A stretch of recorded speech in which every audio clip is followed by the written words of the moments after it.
waan baay'ee dhageetittis argaa yaadittis baay'ee nama jabbisiisuu fi yoomuu gadda onnee kee nama keessaa kan hin baane daa'imman lamaanii akkuma suuraa irratti argaatiin hin jirtan kana hojjettuun nama mana namaa keessa dalaytu sanuu biyya Oromoo yookiin biyya Arabaa keessa osoo hin taane Itoophiyaa keessa Addis Ababa keessatti kan lubbuu baasteetiin hin jetteedha.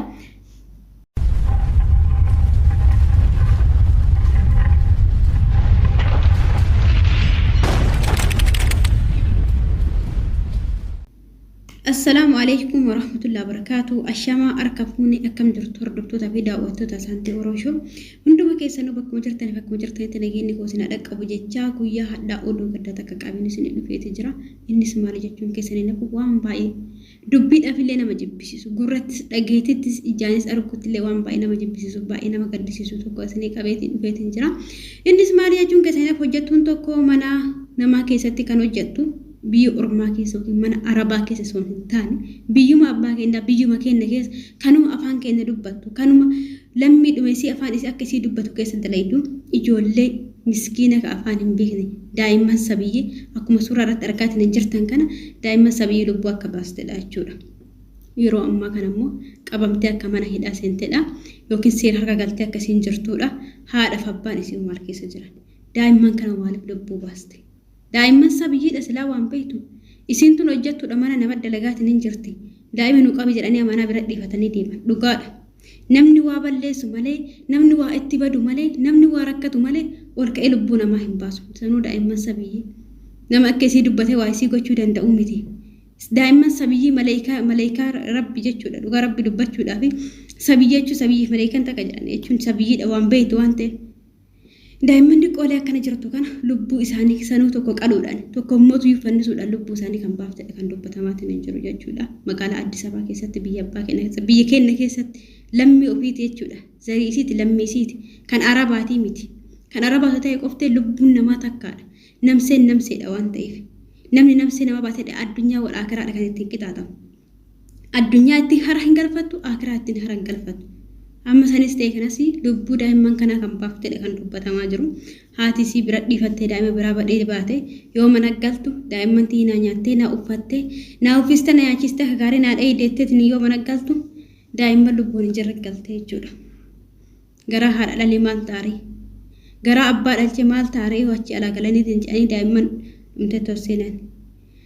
yaa abboleeyyan kiyya ani kan baay'ee na gaddisiisu yooma waan barbaade leewu ta'eetiin hin jedhe haadhuma isa wajjin abbaan sunoo isii rakkise haati sunoo isii rakkise maleeyikantu maal isii goote tarii rakkisuus dandeetti daa'imman cinquus dandeetti maal beeyti daa'imman haga daa'imman lubbuu baastu haadha sammaa lubbuun baastu jechuun isaan lachuu lubbuu baasuun lubbuun nama takkama haa ta'uu sabiyyuun sun dubbattee ofirraa amansiisuu hin dandeettu ofirraa dubbatuun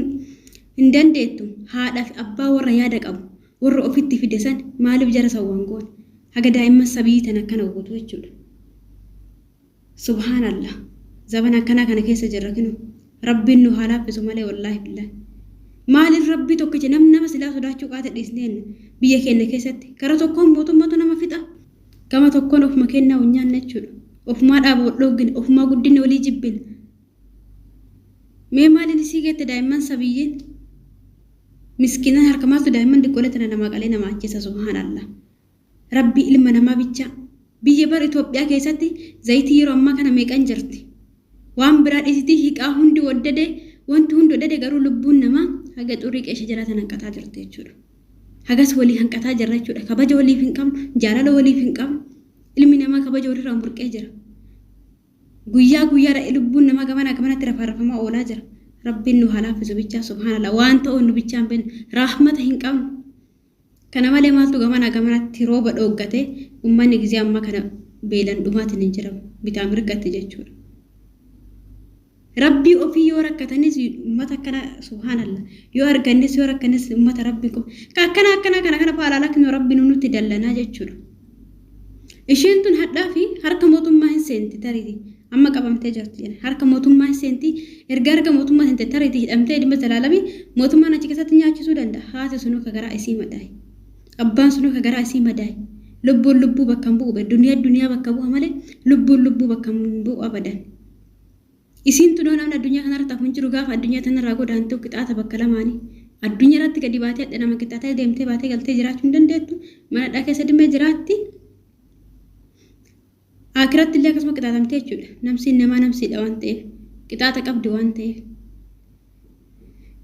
rabbiin tokkichi nu haa laaffisu. Nuti illee warri mana Arabaa keessa jiru. Ka biyya keessatti osoo akkana jira. Duraanii biyya Arabaa keessatti hin yaadatta yoo ta'e waggaa tana Kuwaitiin keessatti ijoolleen Itoophiyaa daa'imman mana keessatti ol duuchite kirbiititti qabsiiste zuuleetti kirbiitti qabsiiste keessatti ibiddi gubee daa'imman fixa subhaanallah. Maal garjabinni akkana rabbiin akkatti nu kenna bichaan beekan nuti lammii keenya lammii Itoophiyaa kana akka nuti itti garaa walitti jabaan garamiin sabni biraa garaa nu laafare nutu garaa walitti jabaanna sabni biraa garamiin garaa nu laafare hundeen nu barbadeessuuf taa'u jechuudha nutu wal barbadeessina isaan akkamitti garaa nu laafan rabbiin tokkichi nu haqa jechuu yaa jamaa yoo saraatanyaa fudhanne keessattuu warra biyya keessa jirru yoo tana viidiyoon awii asirra deemat ture suuraa awii asirra deemat ture suuraa mucayyoo wayii ka mana keessatti hojjettuu isiitiin namittiin isiin biroo hojjettu immoo mana keessa qaxxaate gommaadhaan luudde isii luqqiste qooqan luqqiste akkasii ka jiraachisaatiin hin turte har'a immoo hojjetu faalaas gargalee ilmaan jaraa kana godhaa jechuudha. An bicha mala kata bichaan qabu rabbummaan tokkichi mee yaa jamaa du'aa bichaan nu godha wallahi rabbummaan nagaa biyya keenya bichatti haa buusu yoo wantu barbaanne rakkannee jenne yaa karaa danda'amin furmaata ofiif hin kennu achi jalaa bahuudhaaf hin deemnu jarattiin hamma daa'imman sabiyyii akkana jirtan lubbuu isaanii galaafannoo jechuudha. Akkasii rabbiin tokkichi nu haa laaffisu yeroo ammaa kana qabamtee jirtanii rabbiin haadhaaf abballeedha rabbiin sabrii haa kennu ilmoodha akkuma nullee ilmoon garaa nyaattu kana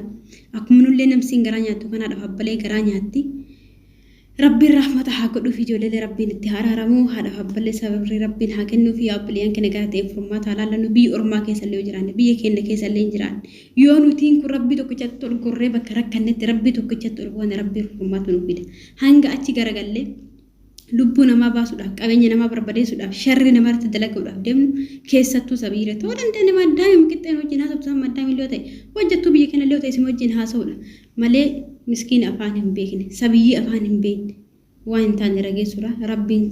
wallahi najaa nu haa baasuun jedha kichuu karaa deemsuudha rabbiin najaa nu haa baasu akkuma nuti namsi jedhan kana namsiin takkitti hima rabbiin immoo biyya keenyatti biyya nagaa rabbiin nu haa taasisu gamaa gamana lubbuun nama akka baalaatti ganamaa galgala harcaatidha kan oolu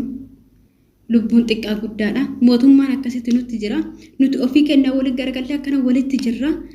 garanaan immoo beelli uummata keenya baalee diidaatti miidhaa jira booranatti akkasii rabbiin bichaan rahmata nu haa buusu bichaa rabbiin akka haalaa fi amala kennaa hin laalin bichaa wallahi baay'ee ulfaata jireenya addunyaa kuni keessattuu jireenya addunyaa keessa jireenya Itoophiyaa kuni jireenya uummata keenya uummata gurraacha kun baay'ee ulfaata rabbiin rahmata itti haa buusuun jedha yaa obboleeyyan kiyya bakkuma jirtanii du'aa nu godha du'aa illee waliif godhaadha wanta akkana kanallee ofiirraa eegadha aartanii hojjettan simeetii keessa galtanii waan hin taane hin dalaginaa dhugaa rabbi of eeggannoo taasisuu nuuf wayya jaraaf osoo hin taane namaaf osoo hin taane lubbuu kennaaf ruhiyaa teennaaf boruu agiraatiif ilmaan teennaaf of eeggannoo agonuun jedha ulfaadha galatooma rabbiin daa'immanii kana qofa miti waa baay'eetu haasamaa jira agar arsii kanatti illee akka ijoollee lamaa sammuu kana gara fuula rabbii deemtetidha akkuma hojjettuun ajjeeste jedhanii haasamaati jira rabbiin rahmataa godhuu fi warroonni chaanala kanaaf haaraa taatan immoo maatii kanatti dabalamuudhaan laayik sabiskiraayib koomentii gochuudhaan yaada keessan na qooduu na bira dhaabbachuun irraanfatinaan jedha turtii gaarii isin haa ta'u.